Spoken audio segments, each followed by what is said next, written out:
دكتور محمد فائق، ثاني سؤال لليوم. وايد ناس تسأل شنو هي علاجات الشخير وتوقف التنفس؟ في عدة علاجات للشخير وتوقف التنفس. هل هو الشخير وتوقف التنفس متصاحبين مع بعض، أم أنه الشخير الحالة حالات شخير الحالة وفي حالات شخير وفي حالات توقف تنفس الحالة، أو مع بعض؟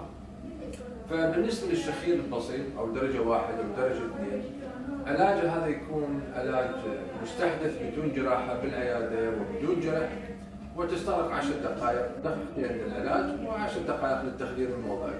وهذه عمليات عملتها في لعدة سنوات ونتائجها جيدة جدا. في علاج لتوقف التنفس أيضا بدون جراحة، ولكن من الصعب المريض انه يتقبله ليكون يجب ان ياخذ الاكسجين ماسك بالليل، وهاي صعبه عليه.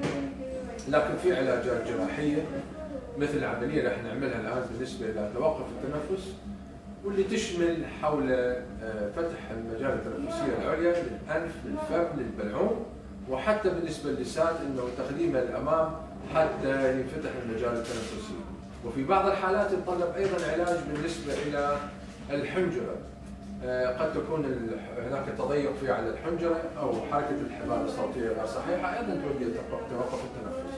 فهناك علاجات غير جراحية وهناك علاجات جراحية، وهناك علاجات قد تكون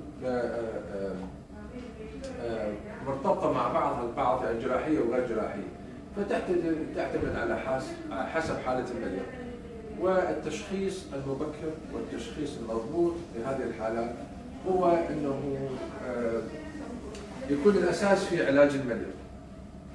ترك حالات توقف التنفس خطره جدا، لانه ينخفض بها الاكسجين في الليل ويؤدي الى اضرار لاعضاء الجسم القلب والرئه واعضاء اخرى، فيجب علاج هذه الحالات وعدم تركها.